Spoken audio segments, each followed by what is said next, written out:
জয় গুৰু শঙ্ক সৰ্বগুণাকৰ জাকেৰি নাহিকে উপম তোমাৰে শৰণকো ৰেণু শতকৌটি বাৰেকো কৰোহু প্ৰণাম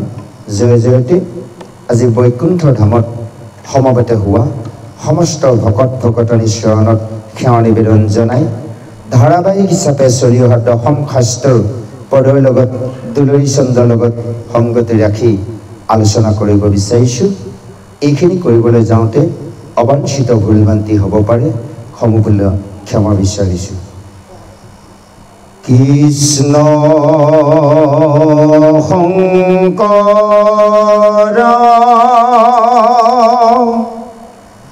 গুৰু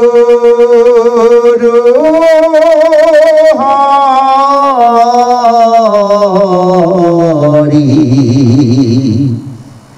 ৰাম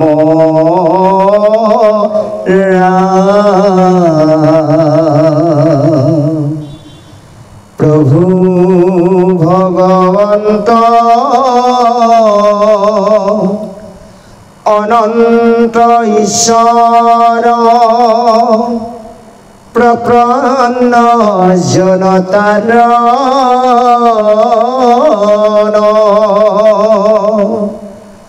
তুমি প্ৰিয়তম পৰম দেৱতা জানিয়া লৈলো শৰণ অৰাম জানিয়া লৈলো শৰণ। জয় কৃষ্ণ। এই গুৰু সমস্ত আই মাতৃ সমস্ত আমি যোৱাকালি যি কোবলৈ হাতী পৰম প্ৰভু ভগৱন্তই কৃষ্ণই সেই বাল্যৰ লীলা কৰি মথুৰা লীলাত বধ কৰিলে, তাৰে অকণমান আজি উপদেশ আমাক প্ৰদান কৰিছে। শংকৰদেৱ গুৰুজনে আমাক উপদেশত কৈছে দুলৰী চন্দ্ৰত তেওঁ নিজেৰ কৃষ্ণৰ কিংকৰ হৈ সেই শংকৰদেৱ গুৰুজনাই সভাসদক সাৱধানে শ্ৰীকৃষ্ণৰ কথা আমাক শুনিবলৈ আহ্বান জনাইছে। সেই কৈছে কৃষ্ণ চৰিত্ৰই এই কলি যুগত সমস্ত লোকক পাপৰ পৰা ৰক্ষা কৰে। এক ঘোৰ কলিকাল, অধৰ্মৰ বিশাল, হয়নে বাৰু? আপোনালোকে চাব, ভকতে কোনো কাৰণত পাপ কৰ্ম নকৰে, তথাপিতো ভকতৰ গালৈ পাপ আহে। আপোনালোকে নাভাবিব ডাঙৰ ভকত হৈছোঁ আমাৰ শৰীৰত পাপ নাই, পাপ আছে। কাৰণ শ্ৰৱণত, দৰ্শনত, স্পৰ্শনত, হয়নে বাৰু? পাপ নাই জানো বাৰু? এতিয়া যি কলি যুগ, আপোনালোকে আমি ওলাই গ'লে এনেকুৱা কিছুমান দৃশ্য দেখা যায়, চকুৰ আগতে দেখিব। আপুনিতো দেখা পালে, দৰ্শন কৰিলে সেই পাপখন আমাৰ শৰীৰলৈ আহি যায়, লগে লগে আহি যায়। আমি একো নকৰোঁ পাপ কাম, আনে কৰাটো আমি দৃশ্যটো দেখাৰ লগে লগে পাপ আমাৰ শৰীৰলৈ আহিল। সেইকাৰণে কৈছে এই কলি যুগত পাপক নাশ কৰিব পৰা বস্তু আছে কেৱল কৃষ্ণ চৰিত্ৰ লীলাৰ শ্ৰৱণ বা কীৰ্তন বা কৃষ্ণ নাম উচ্চাৰণ কীৰ্তন কৰা বা স্মৰণ কৰা, তাৰ দ্বাৰাই আমি পাপ নাশ কৰিব পাৰিম। এই কথাখিনি জানি হে নৰনাৰী লোক সমস্তৰ জন্ম, এই জীৱনটো ইমান সুন্দৰ জন্ম পায়, ইয়াক কেতিয়াও বিফলে নেখেদিবা। কৃষ্ণৰ ভজনা কৰা, কৃষ্ণৰ গুণ কীৰ্তন শ্ৰৱণ কৰা, সাধুসংগ কৰা আৰু জীৱনটোক সফল কৰা। সেইজনে পৰম ঈশ্বৰ, সকলোৱে সুহৃদ, অৰ্থাৎ হৃদয়ত সকলোৱে স্থিতি হৈ আছে। সুহৃদৰ সেইজনে এই সংসাৰত আমি বৰ্তমান থকা দিনকেইটাৰ আমাক কল্যাণ কৰিব আৰু পৰলোকলৈ আমাক তেওঁৱে কৃপাৰ কৰিব। সেইজনে হৈছে আমাৰ পৰম বান্ধৱ। এতিয়া জীয়াই থকা অৱস্থাত সকলোৱে সকলোজনক অকণমান হাতত ধৰাকৈ সহায় কৰে। বিপদৰ সময়ত, অন্তিম সময়ত কোনেও কাকো সহায় কৰিব নোৱাৰে, তাৰ প্ৰত্যুত্তৰ প্ৰমাণ গাহ গজেন্দ্ৰ, হয়নে বাৰু? গজেন্দ্ৰই গাহৰ মুখত পৰিল, হস্তিনী সকলোৱে পুত্ৰৰ সকলে বেহি ধৰি তেওঁক টানি উঠাব নোৱাৰিলে। গজেন্দ্ৰই অন্তিম সময়ত বুজি পালে যে মোৰ মৃত্যুৰ নিশ্চিত, কাৰণ মোৰ পুত্ৰ পৰিবাৰে কোনেও বচাব নোৱাৰে, কেৱল হৰি ব্যতিৰেকে। যে সেই ভাৱনাৰে আমি হৰিক ভজিব লাগিব। আমাকো সেই জলগাহে ধৰি আছে, কালগা, কাল হৈছে সময়, কালটো এটা সৰ্প নহয়, সৰ্পৰো বেলেগ কালো বেলেগ। কাল হৈছে সময়, সৰ্প হৈছে এই দীঘলকৈ ফুৱাটো। গতিকে সেইকাৰণে আমাক কালৰ গাহে ধৰিছে। গজেন্দ্ৰক ধৰিল জলৰ গাহে, আমাক ধৰিছে কালৰ গাহে। কাল হৈছে সময়। এদিন আছিলোঁ শিশু, তাৰ পৰা যৌৱন অৱস্থাত ডেকা হ'লোঁ, তাৰ পৰা যৌৱন অৱস্থাত আহি সংসাৰ কৰি এতিয়া বৃদ্ধলৈ আহিলোঁ। ক'লৈ গ'লোঁ বাৰু? কালৰ গতিত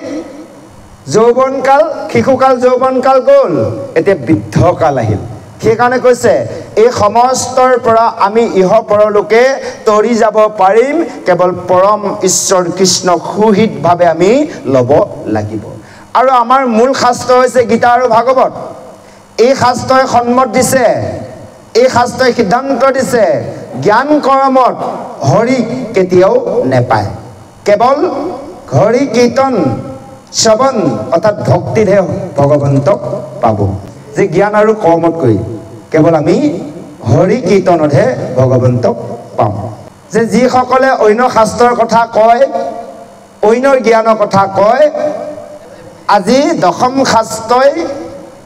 শংকৰদেৱ গুৰুজনাই উপদেশত কৈছে সেইসকল একোৱে নাজানে, অৰ্থাৎ বেদ নজনা বুলি কৈছে। যিয়ে বেদক বুজিছে তেওঁ কৃষ্ণৰ ব্যতিৰেকে কাকো ভজনা নকৰে। যিয়ে বেদ বুজা নাই বিভিন্নজনক ভজনা কৰে। সেই উল্লেখিত কৈছে গীতা শাস্ত্ৰই সিদ্ধান্ত দিছে। সেইকাৰণে কৈছে শাস্ত্ৰৰ উত্তম গীতা ভাগৱতৰ ধৰ্মৰ উত্তম নাম, দেৱৰ উত্তম দৈয়কী নন্দন চৰণে কৰো প্ৰণাম। গতিকে দেৱৰ ভিতৰত উত্তম দেৱৰ সেইজন কৃষ্ণ, যিজন দৈৱকী নন্দন অৰ্থাৎ বসুদেৱ দৈৱকীৰ পুত্ৰ আৰু নন্দৰ নন্দন। আজি যাৰ গুণ আমি কীৰ্তন শ্ৰৱণ কৰিছোঁ, সেইজনেহে আমাক মূল, সেইজনে আমাক তৰাব পাৰিব। সেইকাৰণে কৈছে সেইসকলে নাজানি অন্য শাস্ত্ৰৰ কথা কয়, তেওঁতো নিজে নষ্ট হ'লে আনকো নষ্ট কৰি ফুৰে। সেইটো এৱাঘট জল হয়নে বাৰু? এৱাঘট জল থ'লে ঘৰটোতো গলি কৰি নাইকিয়া হ'ব, থোৱা ঠাইখিনিকো নষ্ট কৰিব। চাবচোন আপুনি, সমাজত যদি এজন বেয়া মানুহ থাকে, সেইজনে 10জনক বেয়া কৰিব, ইজনক খুচিয়াব, সিজনক খুচিয়াব,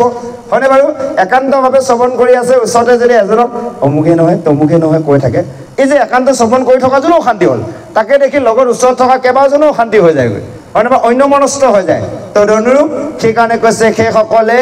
এই বেদৰ কথা নজানি, শাস্ত্ৰৰ কথা নজানি, ধৰ্ম কথা নজানি তেওঁ নিজেও নষ্ট হয়, আনকো নষ্ট কৰে। ইয়াতে ভকত চিনি পাই যাব। ভকতক চিনি পাবৰ কাৰণে বেছি সময় নেলাগে। শাস্ত্ৰই দিয়াৰ সিদ্ধান্তৰ মৰ্মে আপোনালোকে লক্ষ্য কৰিব, প্ৰতিজন ভকতক চলন ফুৰণ বাক্য খাদ্যৰ পৰা কৰ্মৰ পৰা গম পাই যাব কোনজন কিমান ডাঙৰ ভকত। যাহগুৰু সমস্তাই মাতৃ সমস্তৰ এনেভাৱে উপদেশ দিছে, যিজনে চাণ্ডাল হয়, জিভাৰ আগত হৰি গুণৰ নাম বীজ যাৰ মুখত নাথাকে, তপ জপ হোম দান জ্ঞান প্ৰতিদিনে যাৰ নিখিজে, সেইসকলেও যদি কুকুৰকো খায়, সেই মেলচ জাতিও হয়, যদি কেৱল হৰি নাম লয় সিও পবিত্ৰ হ'ব পাৰে। সেইকাৰণে আমাৰ ভাগৱত তাপস্য লিখিছে, যিটো মহামেলেচ জাতি সিও শুদ্ধ হোৱে আতি, মুখে মাত্ৰ হৰি নামলৈ কলি অভয়ত গয়া, নামত শৰণ লয়া, ৰহিলা সমস্ত ধৰ্ম পাতক শুকান বন, হৰি নাম হোতাখন, ক্ষণকতে দহি কৰে চন্ন, হেন হৰি নাম লাগো নলাইগে দূৰক যাইব, আশা হৰি সবাৰ ৰাত। হয়নে বাৰু? সেইজন ঈশ্বৰৰ কৃষ্ণ নাম ল'লে এজন ব্লেছ জাতি সিও শুদ্ধ হ'ব পাৰে। প্ৰথমে যেতিয়া আমি ভকত হৈছিলোঁ, বহুজন আমাক নিন্দা তিৰস্কাৰ কৰিছিলে। কি বুলি কৈছিল জানে? এই আগতে খোৱা সভা নাইডাল চাফা কৰিব পাৰিবি নেকি বুলি কৈছিলে। প্ৰথম অকণমান সন্দেহ হৈছিল, দিয়ক প্ৰভু, ভয়ো খাইছিলোঁ অকণমান। তাৰপিছত যেতিয়া শাস্ত্ৰ অধ্যয়ন কৰোঁতে কৰোঁতে এইবোৰ পদ যেতিয়া পাই গ'লোঁ, এইসকলে আচলতে মূৰ্খ, একোৱেই বুজি পোৱা নাই। শাস্ত্ৰই কৈছে কি, হয়নে নহয় বাৰু? হৰি নাম ল'লে সকলো পবিত্ৰ হ'ব পাৰে। হৰিনাম নোলোৱাজন সি উচ্চ কুলত জন্ম হ'লেও সি কি হ'ব জানে চাণ্ডালৰ দৰে হ'ব সেই কথাখিনি আমাক সুন্দৰভাৱে কৈছে সেইজন হৰিনাম ল'বলৈ আমি বেলেগত বিচাৰিব প্ৰয়োজন নাই কাৰণ সেইজন হৰি আমাৰ প্ৰত্যেকৰ হিয়াতে আছে আমাৰ হাতৰ অমিত ত্যাগ দি আমি বিগবঞ্জি মৰিছোঁ হাতৰ অমিত মানে কি যে আমাৰ লগত হৰি আছে সেইজন হৰিক নিবিচাৰে বিষয়ত দুনিয়াৰ দ্ৰব্য বিচাৰি আমি বিগবঞ্জন কৰাৰ দৰে হৈছে সেইকাৰণে সেইজন হৰিক আমি হৃদয়ৰ পৰা বিচাৰি ল'ব লাগিব অন্যত বিচাৰি আমাৰ কোনো প্ৰয়োজন নাই হৃদয়ত আছে তাৰ প্ৰত্যুত্তৰ প্ৰমাণ আপোনালোকে পাই গৈছে যে বৃন্দাবনত গোপীসকলে কৃষ্ণক হেৰুৱাই হয়নে বাৰু গোটেইসকল গোপীয়ে পগলা হৈ গ'লগৈ বৃক্ষক সুধিলে পক্ষীক সুধিলে তৰু তিন্ন সকলোকে সুধিলে ক'তো বিচাৰি নাপায় অৱশেষত ইগৰাকী সিগৰাকীয়ে নিজে কৃষ্ণ চৰিত্ৰ হৈ লীলা কৰি কান্দোতে কান্দোতে অৱশেষত হৃদয়ৰ দৰ্শন পালে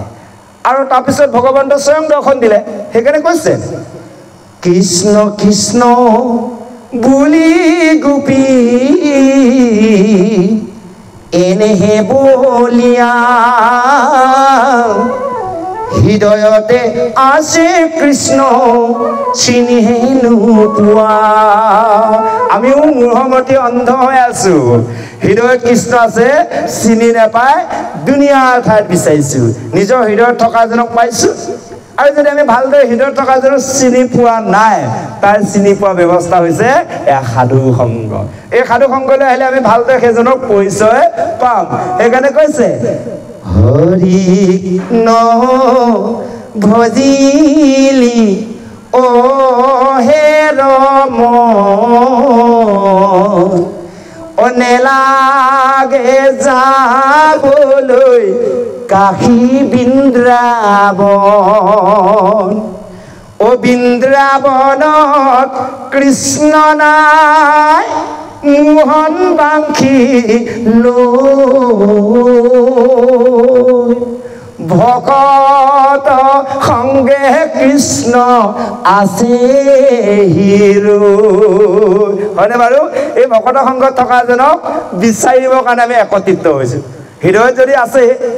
বিচাৰি পাইছোঁ তাকো যদি ভালদৰে চিনি পোৱা নাই চিনাকি হ'বলৈতো এজনক লাগে চিনাকি কৰি দিয়া নহয় জানো বাৰু কাৰোবাক চিনাকি হ'বলৈ ক'ব এজনকতো লাগে চিনাকি কৰি দিবলৈ এয়া সাধু সংগৰ দ্বাৰা কৃষ্ণ পৰিচয় ল'বলৈ কৃষ্ণৰ লগত সখিত্ব বন্ধুত্ব পাতিবলৈ আমি একত্ৰিত হৈছোঁ সেই কথাখিনিকে সুন্দৰভাৱে কৈছে তেনেভাৱে এজন মেলচু যদি কুকুৰকো খাইছে তেওঁ হৰি নাম লোৱাৰ লগে লগে তেওঁ যজ্ঞপাত্ৰ হয় হৰিয় নামৰ অনন্ত মহিমা তোৰ কিবে তাক নপাৱে পাপ ভৈল্য অন্ধ আনকে প্ৰবন্ধ কৰি মৰে অহংকাৰে যিজন অন্ধৰ সেইজনেহে কি কৈছে যাৰ পাপে পেহি আছে সেইজনে হৰি নামৰ মহিমা কথা কোনো কাৰণত বুজি নাপায় যিজনে হৰি নামৰ মহিমা বুজি পোৱা নাই জানি ল'ব তেওঁ শৰীৰত পাপেই বিয়াজ হৈ আছে ইমান পাপ কৰিছে তেওঁ হৰি নামৰ মহিমা নাজানে ভকতক চিনি নাপায় সাধু সংগ কি বস্তু বুজি নাপায় ভকতক কেনে ব্যৱহাৰ কৰিব লাগে তাক কিন্তু নাজানে সেয়া কৈছে সেইজন পাপী মহাপাপী মূঢ়মতি আজি কৈছে সেইজন অজ্ঞান সেইকাৰণে কৈছে সেইজন পাপে অন্ধ হৈ আছে শেষত কৈছে জাক লাগি কৃপা কৃষ্ণৰ মিলিল শিখে লৈ বেপাৰ নাম হেন বেদবাণী সত্য হেন জানি ডাকি বোলা ৰাম ৰাম যিজনক কৃষ্ণই কৃপা কৰিছে সেইজনে নাম ল'ব পাৰে হয়নে বাৰু বাবুৱাৰী ৰাস মণ্ডপৰ হোৱাৰ সপ্তাহী ভাগৱত কেন্দ্ৰীয় ভাগৱত চৰ্চা সমিতি কিমান ভকত আছে সদায় একত্ৰিত কোনে হৈ আছে দেখি আছো এইসকলে হৰি কৃপা কৰিছে সেইকাৰণে একত্ৰিত হৈ নাম ল'ব পাৰিছে বাকীসকলৰ কৃপা হোৱা নাই সেই কথাটোকে কৈছে যাৰ লাগি ভগৱন্তৰ কৃপা মিলিল ভগৱন্তে যাক কৃপা কৰিলে সেইসকলে নাম ল'ব পাৰিছে এয়াই হৈছে বেদবাণী এয়া সত্য কথা জানি ল'বা আৰু সমস্তজনে একত্ৰিত হয় উচ্চস্বৰে ৰাম নাম ডাকা বুলি এই অধ্যায়ত শংকৰদেৱ গুৰুজনাই উপদেশ সামৰি মাৰিছে জয় কৃষ্ণ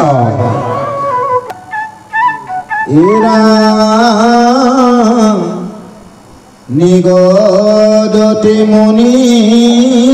শুক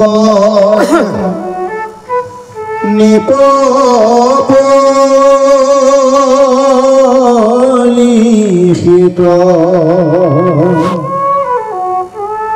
শুনাকে খবৰ আৰু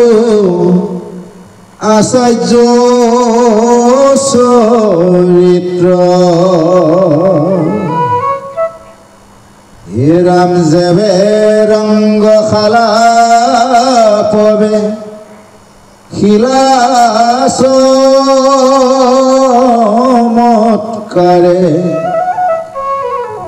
দেখিয়া বিস্ময় মন মিলিল সবাৰে কৰিলা প্ৰকাশ ৰামে খমে সমইজাত দেখে দশ প্ৰকাৰে কিছ নকষে বেলাত মালে বোলৈ কিনো এইটো ত্ৰণ বৰ্জ সম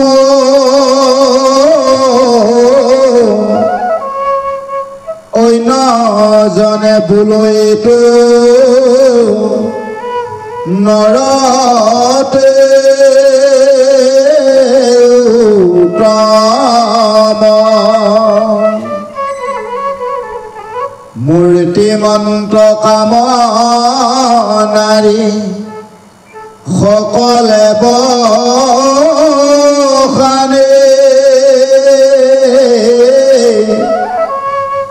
আমাৰ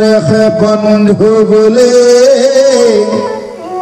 গোপনে মানে ৰাজা গণে বোলে এন্তে শাস্ত্ৰায় অদ্ভুত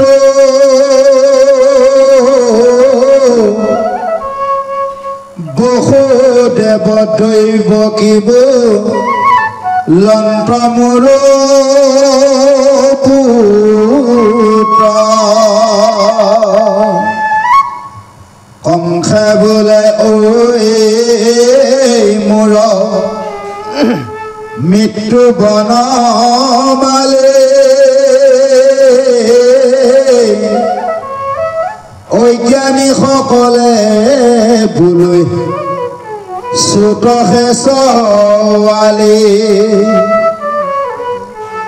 যোগী গণে বোলৈ ত্ৰেহে ব্ৰহ্ম তত্ত্ব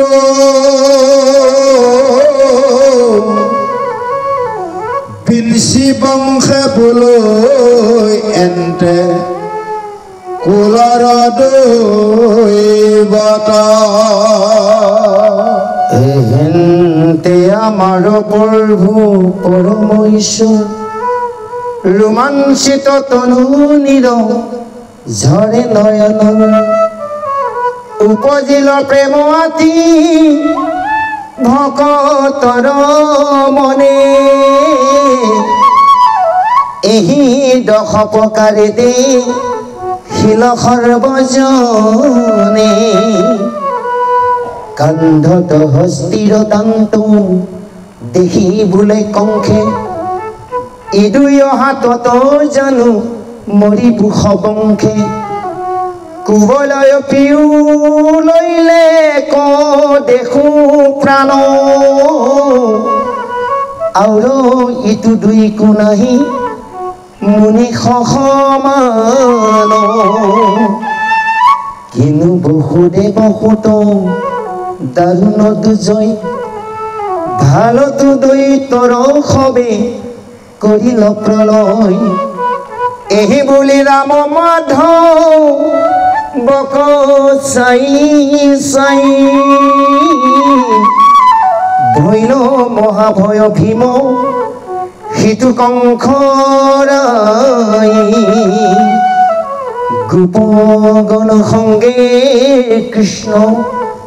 পখিলা সভাত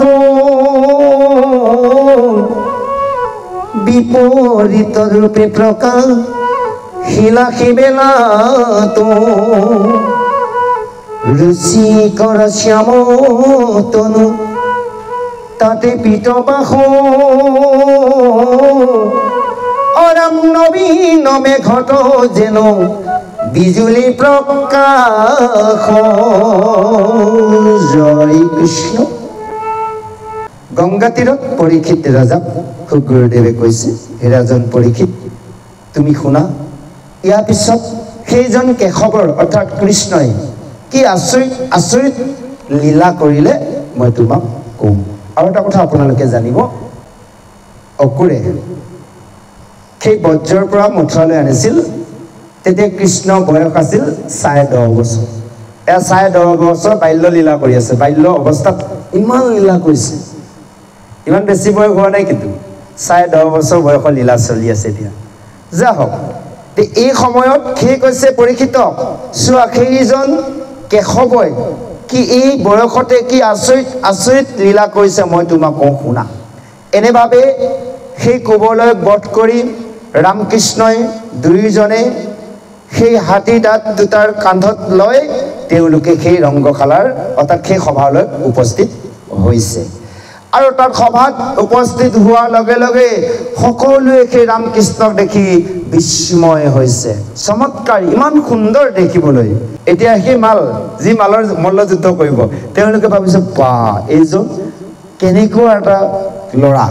একদম ভদ্ৰ সমান, মানে ইমান সুন্দৰ, তাৰমানে দেখিছে আৰু তেওঁলোকেও ভাল লাগিছে দেখি। আৰু বাকী অন্য বিলাকে কৈছে যে এজন নৰতকৈ উত্তম, অৰ্থাৎ দেৱৰ এজন সামান্য মনুষ্য নহয়, এওঁলোক দুজন হৈছে দেৱৰ। ইমান মূৰ্তিমন্ত হৈ সেইসকল নাৰীয়ে গুণ বখনাইছে তাত সভাত থকা সকলে। সেই সভাত সেই কংসৰ ৰাজ্যত থকা সমস্ত নাৰীগণে কৃষ্ণৰ গুণ বখনাইছে। এই গোপসকলে কৈছে এইজন আমাৰ বন্ধু। আকৌ ইফালে ৰজাসকলে কৈছে যে এইজন এজন স্বয়ং ঈশ্বৰৰ অৱতাৰ। আৰু ইফালে বসুদেৱ দৈৱকীয়ে কি বুলি কৈছে, এয়া মোৰ পুত্ৰ। আকৌ কৈছে গোপীগণে কৈছে যে এইজন ব্ৰহ্মতত্ত্ব, এজন ব্ৰহ্ম, প্ৰভু ভগৱন্তৰ ব্ৰহ্ম। বৈজ্ঞানিকসকলে কি বুলি কৈছে জানে, এই এটা সাধাৰণ সৰু ল'ৰা। চাওক, এই কথাখিনি আমাৰ মাজত চলি আছে আজি, যে এইসকলে যে প্ৰত্যেকৰ মনৰ ভাৱনাৰ বিচাৰবোৰ বেলেগ বেলেগ। আমাৰ মনুষ্যবিলাকৰ ভকত হৈও বিচাৰবোৰ তেনেকুৱা, গোটেইকেইটা বিচাৰ আমাৰ থাকে। কাৰোবাক আমি ভাবোঁ ভকত, কাৰোবাক ভগৱান বুলি ভাবোঁ, কোনোবা এজন ভকতক সাধাৰণ মানুহ বুলি ভাবোঁ, হয়নে প্ৰভু? এয়া চাওক, সকলো যিটো মনৰ ভাৱনা আমাৰ এজন এজন মানুহৰ শৰীৰত এই ভাৱনাখিনি গোটেইখিনি আছে। আজি এই কথাখিনিকে আমাক বুজাবলৈ গৈছে। কোনে কোনে কি ভাবিছে যে এতিয়াৰ বাকী বৈজ্ঞানিকসকলে ভাবিছে কি সাধাৰণ এটা ল'ৰা। আমি এতিয়া সেইকাৰণে কি কওঁ, বৈজ্ঞানিকসকলে কি হয়, এজন সৰু যদি ল'ৰা ভকত হৈ আছে, সৰু ল'ৰাটোৱে ব্যৱহাৰ কৰে, তাৰমানে তাকে বুজাইছে সাধাৰণ বৈজ্ঞানিকহে কওঁ। যিজন জ্ঞানী সৰু এজন হ'লে তেওঁ ভকত হিচাপে, কাৰণ আটাইতকৈ ডাঙৰ কথা হৈছে কি যে আমি শৰীৰটোহে ডাঙৰ সৰু, আত্মা কিন্তু সৰু হ'ব নাই। আত্মা সকলো সমান, সকলোৱে আত্মা সমান। আটাইতকৈ ডাঙৰ হৈছে কি যিজনৰ আত্মাই সাধাৰণ শৰীৰ এটাত থাকি,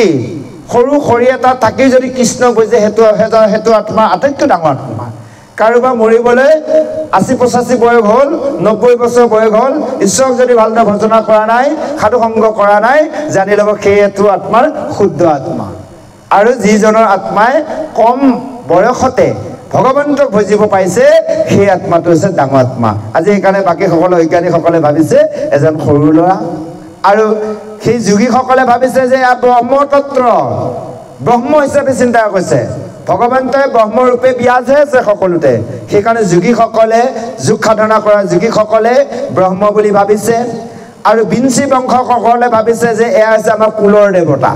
তেওঁলোকৰ কুলৰ সকলোৱে, পৰিয়ালৰ সকলে ভাবিছে কৃষ্ণ আৰু বলোৰাম আমাৰ হৈছে কুলৰ দেৱতা। আৰু এহেন্তে আমাৰো প্ৰভু পৰম ঈশ্বৰ, ৰোমাঞ্চিত তনু নীৰ ঝৰে নয়ন। সকলোৱে কৈছে এয়াই হৈছে প্ৰভু পৰম ঈশ্বৰ। এনেভাৱে চিন্তা কৰি সকলোৱে শৰীৰ ৰোমাঞ্চিত হৈ চকুৰে চকুলো গৈছে আৰু হৃদয় দৰ্বিত হৈ গৈছে। আজি সেই সভাত কৃষ্ণক দৰ্শন পাই সকলোৱে প্ৰেম সাগৰত আপ্লুত হৈ গৈছে। সেইকাৰণে কৈছে এহি দশ প্ৰকাৰে দেখিলে সৰ্বজনে, উপজিল প্ৰেম আতি ভকতৰ মনে। এনে 10 প্ৰকাৰে দেখিছে। সেই যে আমাৰ 10 ইন্দ্ৰিয়,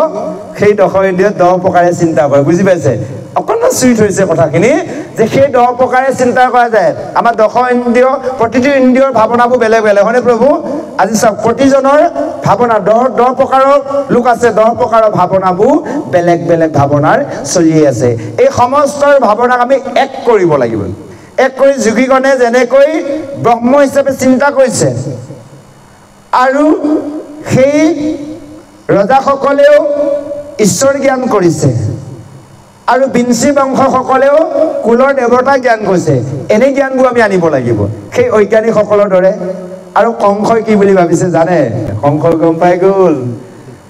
যে কুবলৈ হাতীক বধ কৰা সাধাৰণ লোক হ'ব কেতিয়াও নহয় ইয়াৰ আগত গম পাই আছে তেওঁ ৰাতি দিনে টোপনি নাইকিয়া হৈ আছে পুতনাকে আদি কৰি যিমান অসুৰ পঠিয়ালে সকলো কৃষ্ণই বধ কৰিলে অৱশেষত আহি ধ্ৰুৱিক বধ কৰি ধনু ভংগ কৰিলে হয়নে বাৰু ইফালে যে কুবলৈ হাতীক বধ কৰা এজন সাধাৰণ মনুষ্য নহয় কংসই গম পাই গ'ল মোৰ যে মৃত্যু নিশ্চিত কংসই এনেভাৱে ভাবিছে যে কংসই চিন্তা কৰিছে এই দুজনে হাতী বধ কৰি হাতী দাঁত লৈ যেতিয়া আহিছে যে এই দুজনে মোক কিন্তু বধ কৰিব এনেভাৱে কংসই ভাবিছে এতিয়া সেই সভাত যে উপস্থিত হ'ল এতিয়া যিসকলে ব্ৰহ্মগীত চিন্তা কৰিছে যিসকলে ঈশ্বৰ জ্ঞান কৰিছে প্ৰত্যেকে ভগৱন্ত এতিয়া ৰূপ বৰ্ণনা কৰিবলৈ আৰম্ভ কৰিছে এই ভগৱন্তৰ যে 32 অলংকাৰ যি ৰূপ সেই ৰূপটো উল্লেখিত কৰিছে এই ৰূপৰ কথা আমাক শাস্ত্ৰৰ অধ্যায় অধ্যায় অকণমান দি যায় কিয় দিয়ে জানে এই ৰূপটো আপোনালোকে সকলোৱে জানে বাৰু ধ্যান কৰে সুন্দৰভাৱে দিয়া আছে প্ৰভুজনে কীৰ্তন কৰিব আমি পাম বাৰু ইয়াৰ দিয়াৰ কাৰণটো হৈছে কি আমি সেই ভগৱন্তৰ ৰূপ হৃদয় চিন্তা কৰিব লাগে এই যে মাজে মাজে আমি ভগৱন্তৰ ৰূপটো পাহৰি বেলেগ বেলেগ ৰূপ চিন্তা কৰাৰ বিষয় পাহৰি যাম বুলি শাস্ত্ৰত একানে অধ্যায় অধ্যায় অকণমান ভগৱন্তৰ ৰূপবোৰ চুই যায় যাতে আমি ভগৱন্তৰ অকণমান ৰূপ দুই এষাৰ পোৱাৰ লগে লগে আমাৰ মনলৈ সম্পূৰ্ণ ভগৱন্তৰ সেই প্ৰতিচ্ছবি 32 অলংকাৰ প্ৰতিচ্ছবিটো যাতে ভাহি আহে আহক আমি সেই ভগৱন্তৰ ৰূপ সেই সভাসদে যেনেভাৱে কৃষ্ণৰ ৰূপ চিন্তা কৰিছে আমিও প্ৰভুজনৰ কণ্ঠে শ্ৰৱণ কৰি প্ৰত্যেকে নিজৰ নিজৰ হৃদয়ত সেইজন ভগৱন্তৰ চতুৰ্ভুজ ৰূপ আমি দৰ্শন কৰোঁ জয় কৃষ্ণ ঈশত হিত মুখ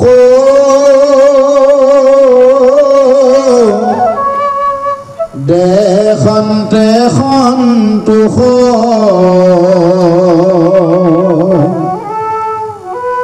অৰুণ নয়ন নব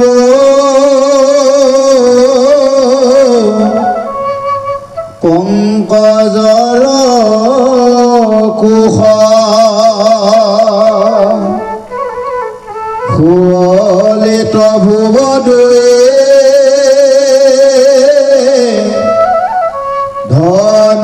ধনুৰয়ানে বয়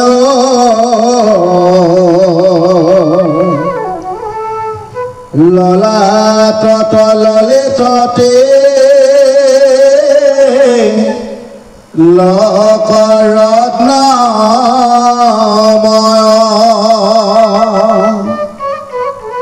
কনক কিৰীটে মাথে আকুঞ্চিত কেশ মাজে মাজে ময়ূৰা পাখে দেখিতে বেশ কুটিলয় অলকা কৰ্ণে মকৰ কুণ্ডল তাৰে ৰশ্মি প্ৰকাশ হৈ পান দূৰগন্ধ স্থল উন্নত নাসিকা জলৈ যেন তিল ফুল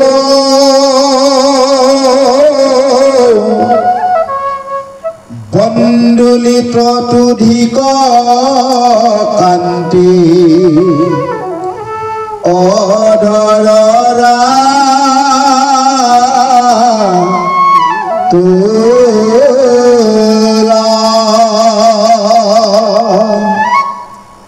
কৌস্তুভে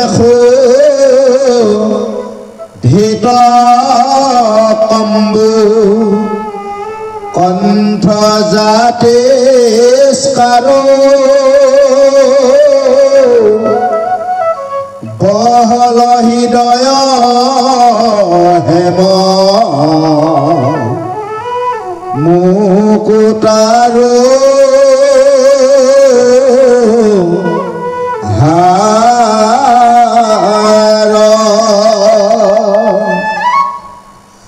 ৰতনে ৰচিত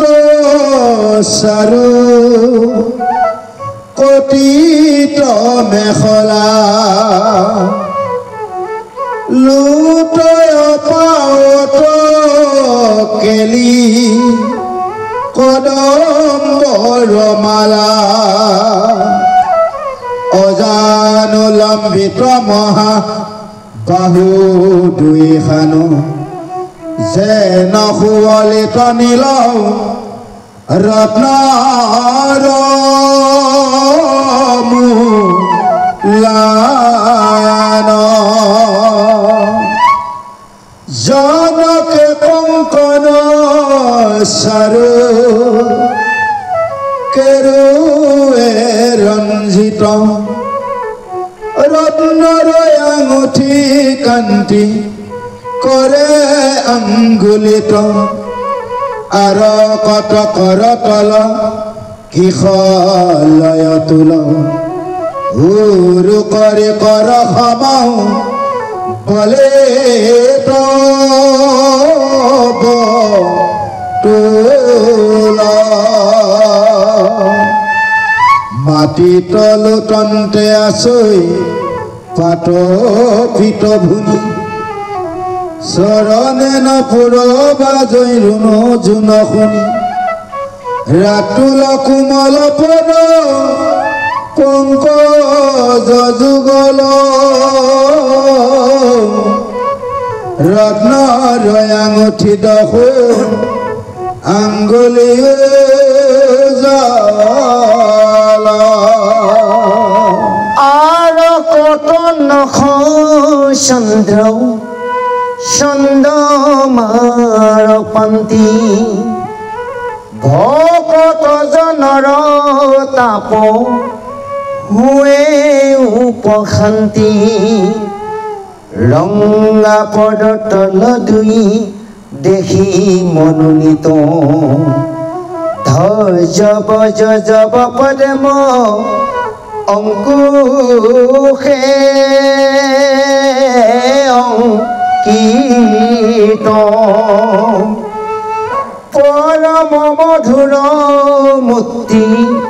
জগতৰ জীৱ কোটি এক মদন আগত নুহিথিৰ কোটি হেমবন্ত পায় নিষ্কম্প শৰীৰ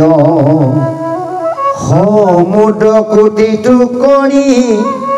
গহীন গম্ভীৰ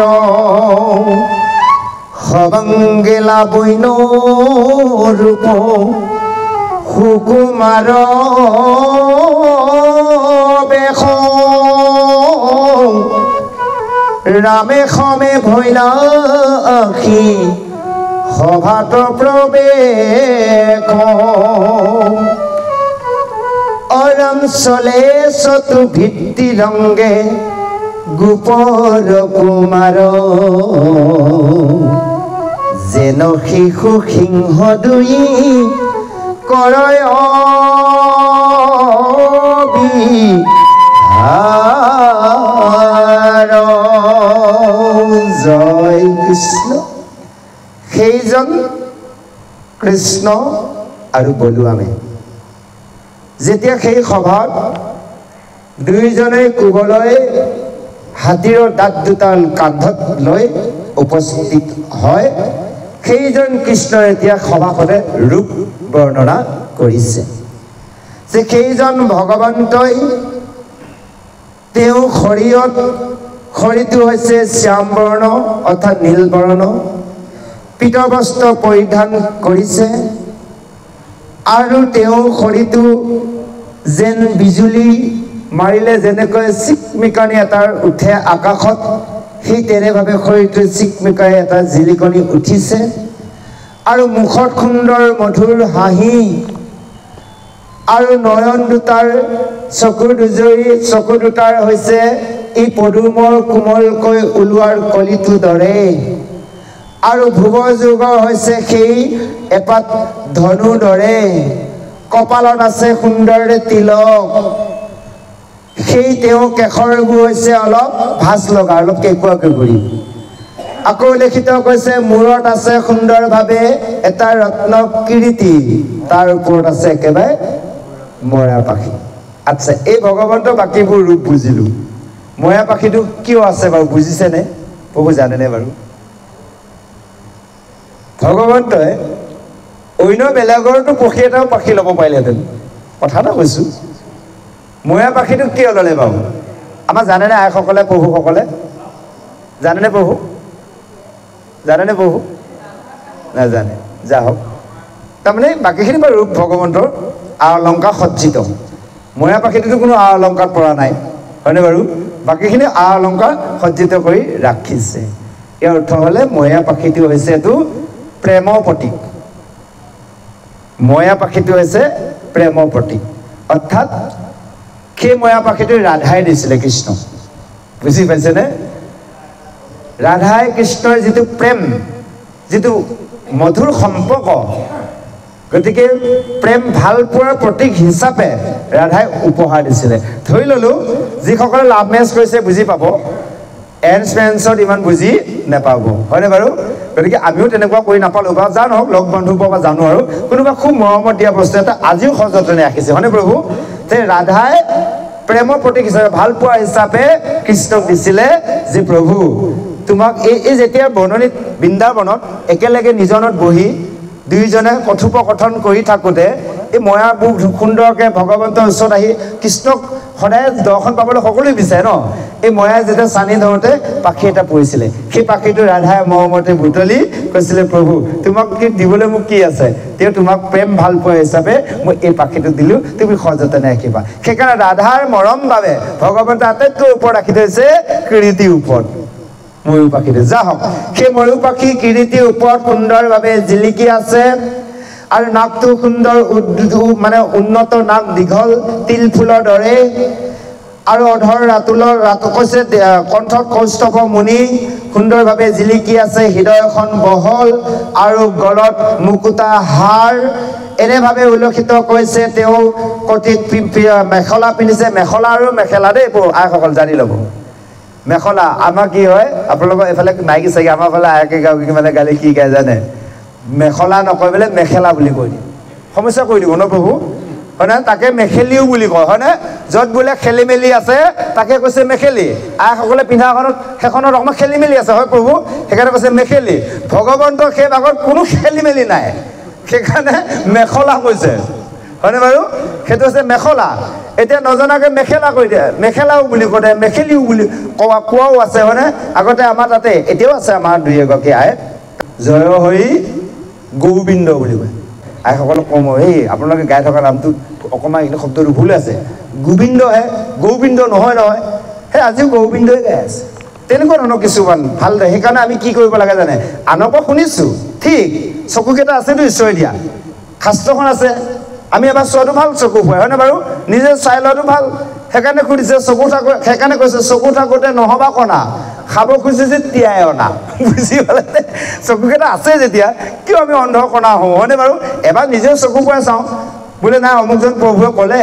অমুকখিনি আছে ক'তনো আছে বোলে অমুকত আছে এবাৰ নিজেও চাওঁচোন সময় বুজি হয়নে বাৰু প্ৰভু কেতিয়াবা এনেকুৱা হয় আমাৰ নিজৰ ব্যক্তিগত কথা কৈছোঁ অহংকাৰ কৰা নাই কেতিয়াবা ক'ৰবাত যদি কাৰোবাক কোনোবাই প্ৰশ্ন কৰিলে ওচৰত যদি বহি আছোঁ তেওঁ উত্তৰটো দিলে ঠিকে আছে উত্তৰটো দিওঁতে যদি কিবা অলপ সংকোচ হৈ আছে অন্তৰত ক'ৰবাত খুচৰি থাকিম বিচাৰি থাকিম আমাৰ তেনেকুৱা এটা স্বভাৱ আছে খুচৰি থাকিম ক'ত আছে নহ'লে যিজনে উত্তৰ দিলে নামি অহাৰ পিছত কম প্ৰভু আপুনি যে উত্তৰটো দিলে কোনখন শাস্ত্ৰ ক'ত আছে কোনখন শ্ৰুতি স্মৃতি পুৰাণত আছে আপুনি কওক সুধিলে এবাৰ নিজেও চকু ফুৱাই চাম অঁ হয় তেতিয়া কম বুজি পাইছে ন কথাটো কিছুমান আমি যে কৈ থাকোঁ কথা শাস্ত্ৰ পদৰ কথা কৈ আছোঁ কিছুমান নিজৰ জীৱনত প্ৰেক্টিকেলি কথাও কৈ থাকোঁ সেইকাৰণে অকণমান প্ৰভু ভইচটো বেছি হয় আৰু জয় কৃষ্ণ বুজি পাইছেনে যা হওক সেইকাৰণে কৈছে সুন্দৰভাৱে তেওঁ সেই মানে কটিত মেখলাৰ সুন্দৰভাৱে মেখলাৰ পৰিধান কৰিছে আৰু সেয়া হৈছে পাতৰ আৰু কৈছে চৰণত নপুৰ ৰুণুজুনু শব্দৰ আৰু তেওঁ পদত পঞ্চচিহ্ন আছে আৰু এনেভাৱে কৈছে তেওঁ বনৰ মালা পৰিধান কৰিছে আপাত লম্বিতৰ মালাৰ কোটি যদি ছন্দ হয়নে বাৰু আহি সেইজন ভগৱন্তৰ ওচৰত খাৰা হয় তথাপিতো তুলনাই নহয় সকলোবোৰে সেই সুন্দৰ লাৱণ্য ৰূপ দৰ্শন কৰিছে সভাত থকা সকলে ৰামকৃষ্ণৰ দুয়োজনে এনেভাৱে সেই সভাত প্ৰৱেশ কৰিছে যেনেকৈ এটাৰ সৰু সিংহৰ পোৱালীয়ে সেই জেগাত প্ৰৱেশ কৰাৰ দৰে ৰামকৃষ্ণক তেনে শিশু যেতিয়া আৰু হয় তেনে দেখিছে এটা এটা সিংহ তাৰমানে কি জানে নাম সিংহ কাৰণ ভগৱন্তৰ নাম ৰাম আৰু কৃষ্ণ দুটা নামে ডাইৰেক্ট সিংহ হৈয়ে আছে আহক আমি ইয়াৰ পিছত সেই সভাত কৃষ্ণৰ বলৰাম প্ৰৱেশ কৰিছে আহক আমি শ্ৰৱণ কৰোঁ জয় কৃষ্ণ পৰম মধুৰ মূৰ্তি দেখি সৰ্বজনে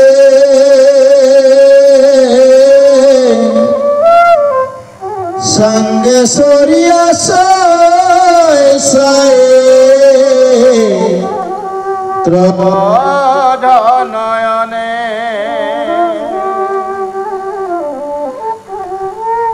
দেখি মিলয়ানন্দখুন দৰ দুয়োকায় নভৈলতি পিটি লোকে দুয়োৰূপ নয়নে প্ৰিয় যেনো চেলকৈ জিভাই বাহুৱে আলিংগে যেন সুংগে নাশিকাৰে হৰিহৰ বেগতয়া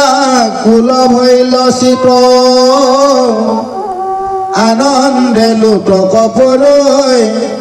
ত্ৰণৰ মানচিত কৃষ্ণ তম জিল মন ভৈলে মোহত ভাগ্যদয় অইন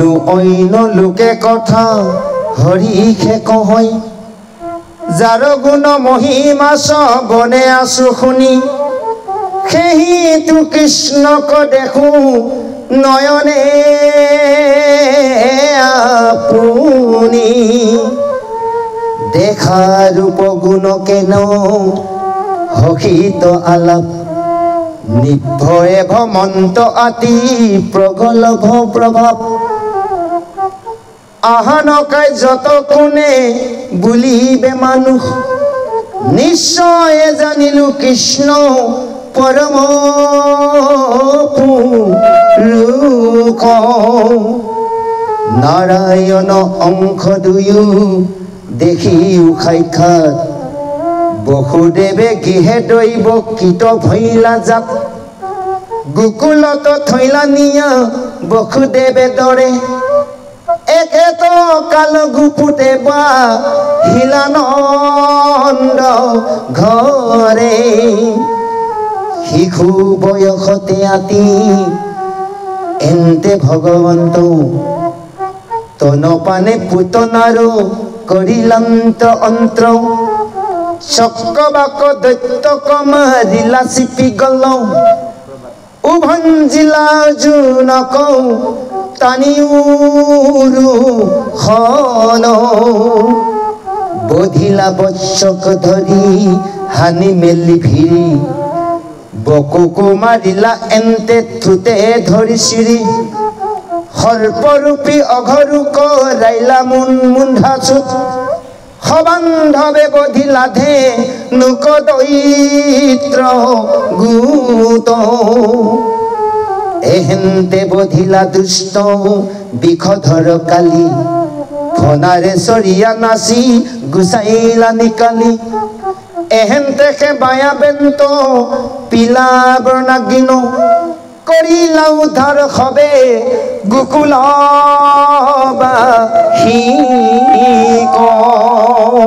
জয় কৃষ্ণ এনে ভাবে সেই ৰামকৃষ্ণই নিৰ্ভয়ে মনে কোনো ভয় নকৰাকৈ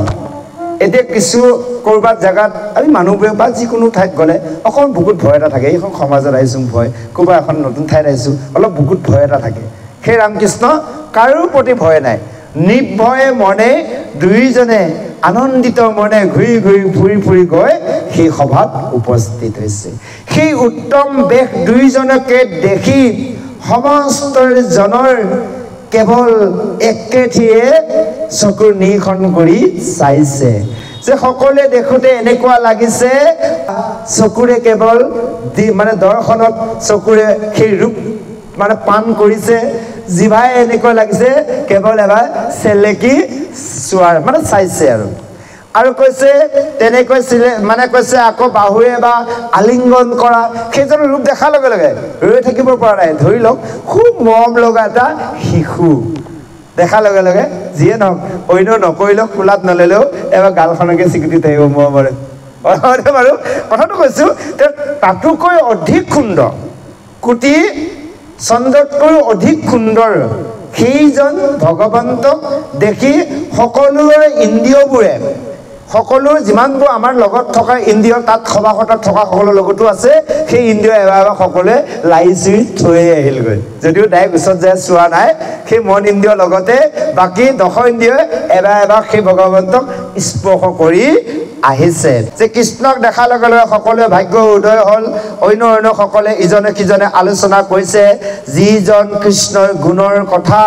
আমি আনৰ মুখৰ পৰা শুনি শ্ৰৱণ কৰিছিলোঁ সেইজন কৃষ্ণক সঁচাকৈ কঠোৰ ভাগ্য ফলত আজি সাক্ষাৎ দৰ্শন কৰিব পাৰিলোঁ আমিও শুনিয়ে আছোঁ নক'ব শাস্ত্ৰত লিখিছে আৰু শব্দ ব্ৰহ্ম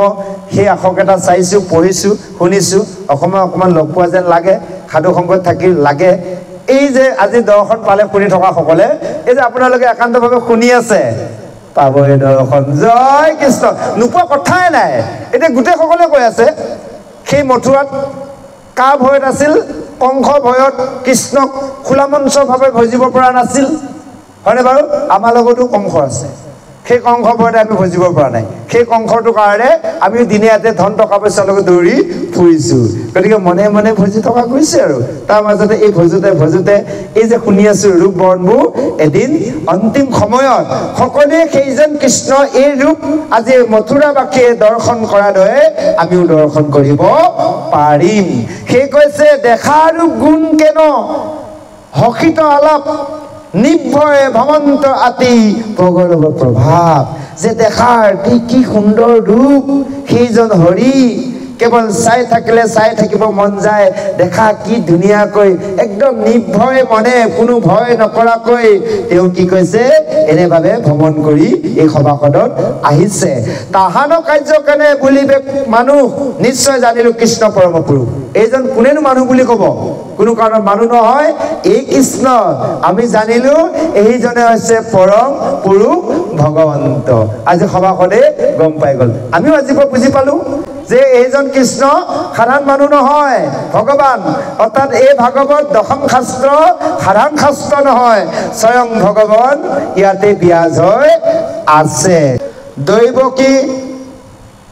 মানে উদৰত জন্ম লাভ কৰি সেই গোকুলত নি বসুদেৱে থলে কেৱল কংস ভয়ত মনে মনে আলোচনা কৰিছে কংস শুনাকৈ নহয় টানকে পাতিব আমি যে এতিয়া চিঞৰি কৈ আছোঁ তাত কিন্তু ক'ব নোৱাৰে মনে মনে গোপনে গোপনে ফুচফুচকৈ আলোচনা কৈছে আৰু যি কৈছে এইজনে বসুদেৱৰ দৈৱকী উদৰত জন্ম হ'ল আৰু সেই কংস ভয়ত বসুদেৱে ৰাতিয়ে গৈ সেই গোকুলত নন্দৰ গৃহত থলে আৰু নন্দ যশোদাই এওঁক কুলি তালি ডাঙৰ দীঘল কৰিলে এই শিশু বয়সতে যে এইজন ভগৱন্তে বা সেই 3 মাহতে হয়নে বাৰু পুতনা বধ কৰিলে শিশু অৱস্থাতে এতিয়া পুতনা বধৰ পৰা আৰম্ভ কৰিছে এজন সাধাৰণ মানুহ নহয় কাৰণ শিশুতে পুতনাক বধ কৰিছে সেইজন মানে কৃষ্ণই আকৌ সেই পুতনাক বধ কৰাৰ পিছত সেই শিশু অৱস্থাতে চক্ৰবাদ অসুৰক সেই আকাশলৈ উৰুৱাই নিওঁতে গলত চেপি আকাশৰ পৰা পৃথিৱীত পেলাই তেওঁ বধ কৰিলে আৰু সেই দুজন সেই মানে যমৰ পুত্ৰ অৰ্জুন গছ হৈ সেই নন্দৰ দুৱাৰ দলিত থকাত তেওঁ উৰুলখন টানি টানি আহি সেই উৰুলে লগাই ভাঙি সেই দুজন মানে যমৰ পুত্ৰৰ মুক্তি পাই তেওঁ সেৱা কৰি স্বৰ্গলৈ গমন কৰিলে সেয়া সাধাৰণ পুৰুষ নেকি কোনো কাৰণত সাধাৰণ পুৰুষ নহয় আৰু তেওঁ বৎসৰূপে সেই কৈছে বক্ষকো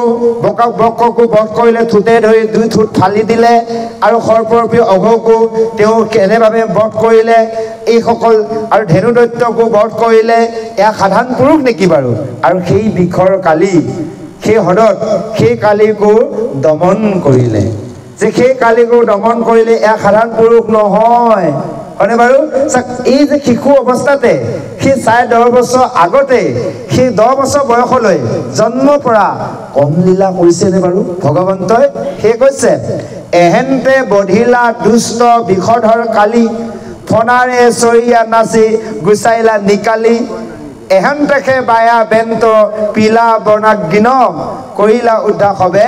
গোকুলবাসী ক এই যে আপোনাৰ কালি দমন এই যে কালি যে সৰ্প যে আপোনাৰ এই যে এটা ফুট আছে এইটো ভগৱন্তৰ চৰণ ফুট স্পৰ্শ চৰণ ধূলি গোপসকলৰ ভিতৰত বয়সত কৃষ্ণই সৰু কিন্তু কৃষ্ণ সকলোৱে মৰম কৰে বাবে কৃষ্ণ কোনেও গৰু ৰাখিব নিদিয়ে হয়নে বাৰু তেওঁ কেৱল গছত উঠিব বাঁহী বজাব সকলোৱে আনন্দ কৰিব বাকী সকলোৱে গৰু চাব তেনেকুৱা তাৰমানে এই যে পানী পিয়া লগা কাৰণে গৰু আৰু গোৱাল সকলে গৈ সেই কালি হ্ৰদত পানী পিলে সেইকাৰণে কোৱালে আজি নন্দ ঘৰে কৃষ্ণ আহি আছে ও তেলিয়া কদম তলে মুৰুলিব যাই হৰি ও গৰু মৰিলে শ্যাম বিনন্দিয়া মৰিল গৰখীয়া শ্যাম বিনন্দিয়া কালি হদ পানী খায়ও কলিয়া এই গৰু গোৱাল সকলো মই অন্তৰ্যামী ভগৱন্তে জানি লাহে লাহে উচ্চৰে চাপিল তেতিয়া দেখিলে বা গোটেইবিলাক দেখোন মই লগে লগে তেওঁ অমৃত দৃষ্টিয়ে চোৱাৰ লগে লগে সমস্ত জীয়াই গ'ল সেইকাৰণে কৈছে অ ভকতৰ দুখ শ্যাম বিনন্দিয়া দেখি ভগৱন্তই শ্যাম বিনন্দিয়া ও কালি হদে জাম্প দিলাও কলিয়া দি দিলে কালি হৃদত এই যে কদমত উঠিলে উঠাৰ লগে লগে তাত জাপ দিলে এই জাপ দিয়াৰ লগে লগে তাত পৰাৰ লগে লগে এতিয়া অমৃত দৃষ্টিত সকলো গৰু গল মানে জীৱিত হ'ল কালি যেতিয়া তলত পৰি গ'ল হ্ৰদত গ'ল বহুত সময় ওলোৱা নাই কালিৰ লগত যুদ্ধ সকলোৱে ভাবিলে সৰ্বনাশ কৃষ্ণ মৰি লওঁ সেই সৰ্পই গিলি থৈ দিলে হাহাকাৰ লাগি যায় দৌৰা দৌৰি খবৰ দিবলৈ গ'ল তাত মানে ক'ত যশোদা নন্দক হয়নে বাৰু বৃন্দাবনতে ঘটনা যেতিয়া খবৰ দিবলৈ গ'ল তাৰপৰা হ'লে যেনিবা সন্ধিয়া হ'ল আৰু কামখিনি অলৰেডি হৈ গ'লগৈ তেতিয়ালৈ খবৰ দিব যাওক আহক সময় লাগিবই দিয়কচোন নহয় জানো বাৰু আৰু আজিকালিহে গাড়ী গোৱা তেতিয়া গাড়ীও নাছিল গৰু গাড়ীকেইখনৰ বাহিৰে যাওঁতেতো সময় লাগিব হয়নে বাৰু জয় কৃষ্ণ যাওক তেতিয়া এই গ'ল এতিয়া যুদ্ধ কৰোঁতে কৰোঁতে বহুত সময় পিছত কৃষ্ণ ভগৱন্তই সেই কালি ফণাত উঠিছে অৰ্থাৎ কালি আৰু কৃষ্ণৰ যুদ্ধ হওঁতে হওঁতে হওঁতে হওঁতে কালি মৃত্যুপায় হৈ গ'ল তেতিয়া অৱশেষত সেই কালি পত্নীয়ে পুত্ৰসকলে সেই কৃষ্ণক চৰণত ধৰি সেৱা কৰিছে যে হে প্ৰভু তুমি যে ঈশ্বৰ আজি আমি গম পালোঁ গতিকে এই মোৰ স্বামীয়ে অহংকাৰীভাৱে তোমাক নিচিনিহে এনে কৰিলে তুমি আমাৰ মুখলৈ চোৱা আৰু পুত্ৰসকলৰ মুখলৈ চোৱা তুমি কৃপা কৰা এওঁক বধ নকৰিবা তেতিয়া কালিক কৈছিলে বোলে তুমি এটা কাম কৰা তুমি ইয়াৰ পৰা যোৱাগৈ তেতিয়া কৈছিল প্ৰভু মই ইয়াৰ পৰা যাব নোৱাৰো নহয় বোলে কিয় গ'লে মোক কি কৰিব জানা কৈছে প্ৰভু মোক গৰুড়ে খাব বোলে কিয় ভগৱন্তে চব জানে তথাপিতো কালি কৃপা কৰিবলৈ এইটো লীলা কৈছে বুজি পাইছে তেতিয়া ভগৱন্তে কৈছিল কিয় তেতিয়া কৈছিল যে প্ৰভু যে মই বৰ অহংকাৰী আছিলোঁ যেতিয়া সেই গৰুড়ই তোমাৰে বাহন হিচাপে আমাৰ সৰ্পসকলক যাক য'ত যেনেকৈ পায় ধৰি ধৰি গ্ৰহণ কৰে সেইকাৰণে আমি সমস্ত সৰ্প জাতিয়ে এদিনাখন এখন সভা আহ্বান কৰি আমি এখন মানে সিদ্ধান্ত কৰিলোঁ আৰু আমি তেতিয়া গৰুড়কো মাতিছিলোঁ যে তুমি যাকে তাকে ধৰি নাখাবা গতিকে আমি প্ৰতিদিনাখনে আমাৰ প্ৰতিটো বংশৰ পৰা তোমাৰ আহাৰ হিচাপে আমি নিজে এজনক উৎসৰ্গা কৰি দিম এই কথাটো কিন্তু মই সন্মত হোৱা নাছিলোঁ আৰু মই অকণমান অহংকাৰী থকাৰ বাবে মই সন্মত নহয় বাকী সকল সৰ্পৰ পৰা মই আঁতৰি আহিলোঁ আৰু মোৰ মানে আঁতৰি এনেকৈ আহিলোঁ যিদিনাখন মোৰ বংশৰ এজনক দিব লগা হ'ল সেইদিনাখন মই এই কথাটো মানি লোৱা নাছিলোঁ তেতিয়া সেইদিনাখন গৰুড়ই আহাৰ বিচাৰি নেপালে আমাক সকলোৱে নিদিয়াৰ বাবে তেওঁ খং উঠিলে আৰু গম পাই গ'ল যে মোৰ পৰিয়ালৰ আহাৰ দিব লাগিছিল তেতিয়া তেওঁ মোক বিচাৰি আহিলে মই যুদ্ধ কৰিছিলোঁ তেওঁৰ লগত যুদ্ধ কৰি অৱশেষত তেওঁৰ লগত মই পৰাজয় হয় প্ৰভু তেওঁ ভয়তহে মই ইয়াত আছোঁ বোলে তুমি অন্য জেগাতো থাকিব পাৰিলাহেঁতেন ইয়াতো কিয় থাকিলা তেতিয়া কৈছিল যে প্ৰভু এই বৃন্দাবন মানে গৰুড়ৰ বাবে কি হৈ আছে অভিশপ্ত হৈ আছে বোলে কেনেকৈ ভগৱানে চব জানে হয়নে নহয় তেতিয়া কৈছিল এই ঋষিজনৰ নামটো অহাহো বুলি মনত আছে মই পাহৰিছোঁ তে ঋষিজনে মানে সদায় সেই সৰোবৰত স্নান কৰে এই যে মৎস্যবোৰে তেওঁ পুত্ৰৰে পালন কৰে যেতিয়া ঋষিয়ে জলত স্নান কৰিবলৈ যায় মৎস্যবিলাকে আহি ঋষিক মানে খুন্দিয়াই থাকে আহাৰ দিয়ে খেলে লাই চুৱে ঋষি খেলি থাকে সেনে সময়তে মানে গৰুড়ে এটা মাছ ধৰি খাই দিলে তাৰপৰা ঋষিও খং উঠি গ'ল তেতিয়া কৈছে হেৰা গৰুড় তুমি বিষ্ণু বাহন বুলি অহংকাৰ নকৰিবা আজি তুমি যি ভুল কৰিলা দ্বিতীয়বাৰ ইয়াৰ পৰা তুমি মৎস্য ভোজন নকৰিবা কাৰণ এইসকলক মই পুত্ৰদৰে পালন কৰিছোঁ দ্বিতীয় দিনাখনো আহি এটা মাছ ধৰি খাই দিলে গৰুড়ে ঋষিও খং উঠি গ'ল উঠি যোৱাৰ লগে লগে তেতিয়া ক'লে বোলে তুমি বিষ্ণু বাহন বাবে তুমি গৌৰৱ কৈছা তোমাক অভিশাপ দিয়া হওক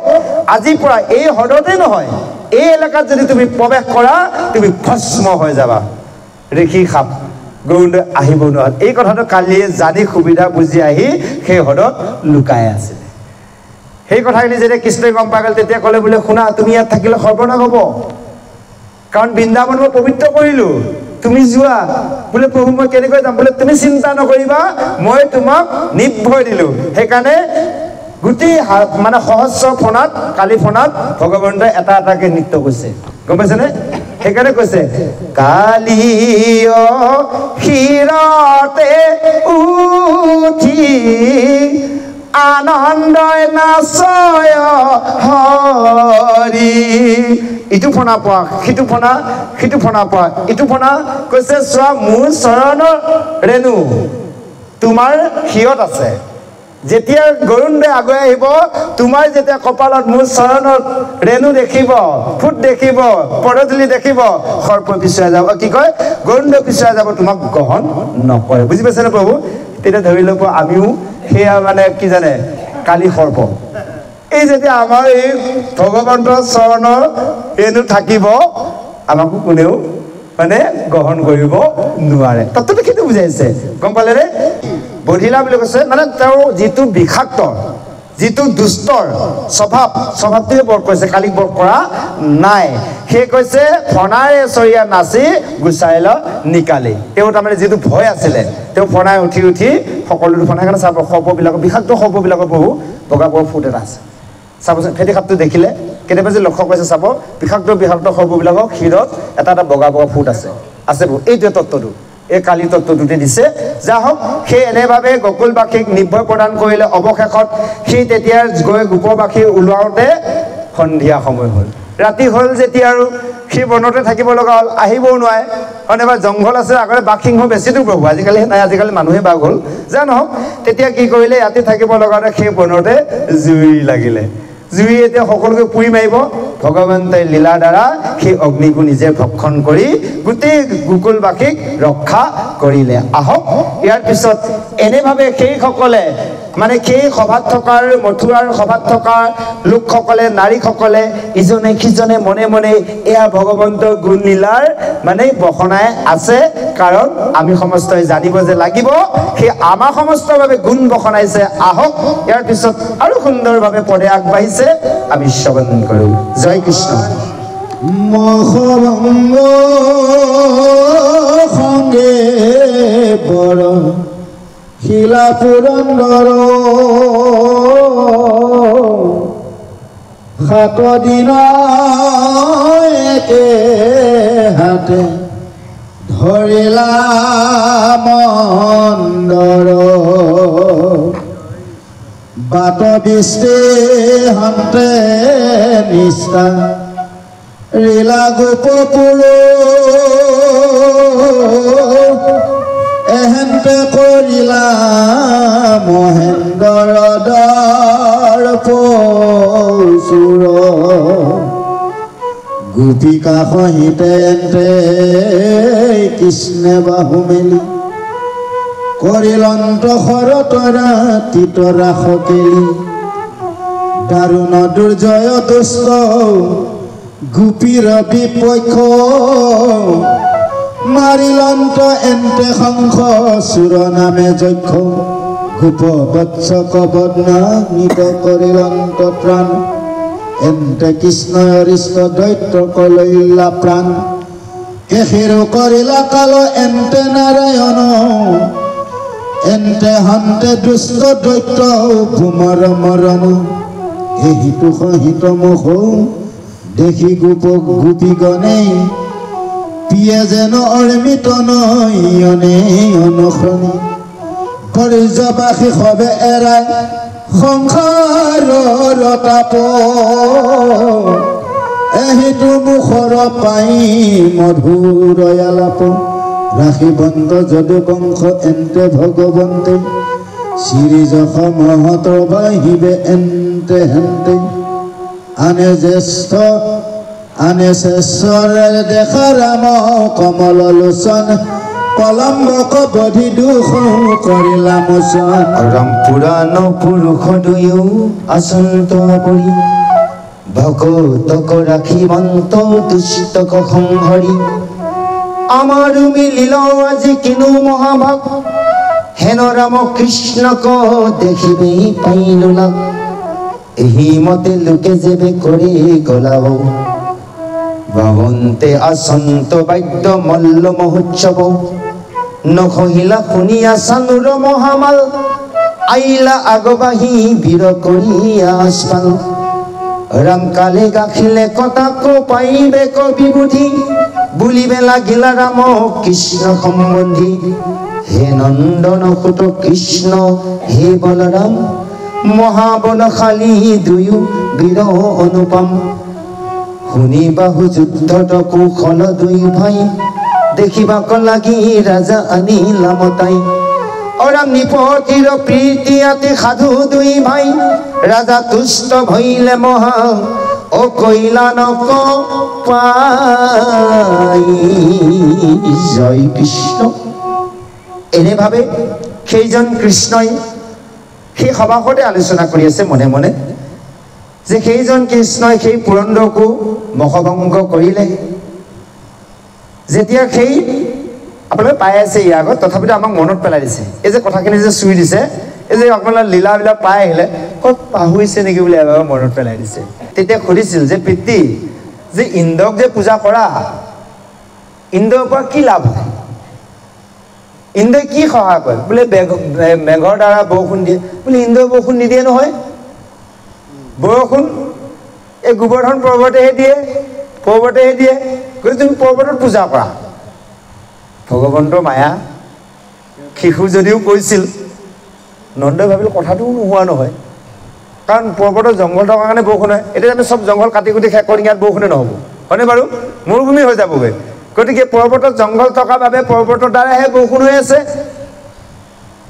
তেতিয়া গোবৰ্ধন পৰ্বতত পূজা কৰা আৰম্ভ কৰিব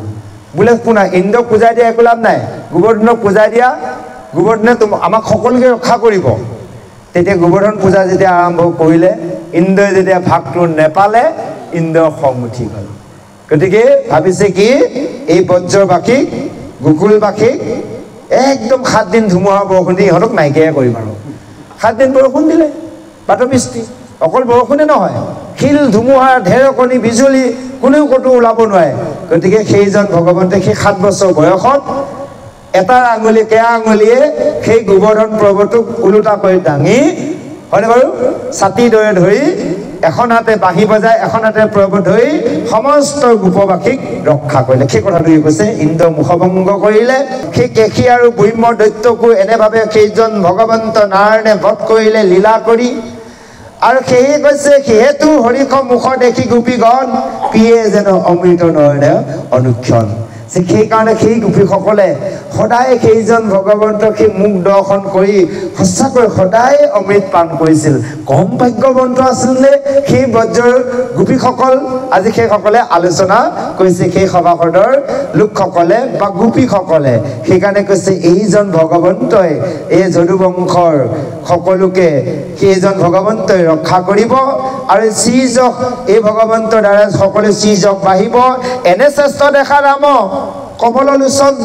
পলম্বকো বধি দুই কৰিলা মোচন চোৱাচোন চোৱা সেইজন ৰাম কিমান সুন্দৰ দেখাত তেওঁতো পলম্ব বসু বধ কৰিছিল বৃন্দাবনত বা তেওঁ কম বলৱান নে এতিয়া বলুৱামৰ কথা গুণ বখনাইছে কৃষ্ণৰ গুণহে বখনাই আছে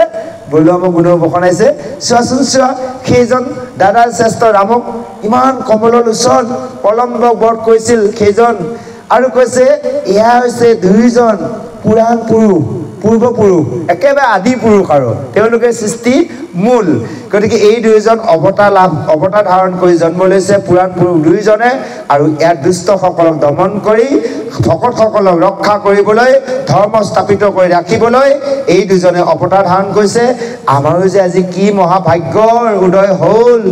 এই দুজন ৰামকৃষ্ণক আজি আমি নিশ্চয়কৈ সাক্ষাৎ আজি দৰ্শন কৰা সুবিধা পালো এনেভাৱে সকলোৱে আলোচনা কৰোঁতে হেন সময়তে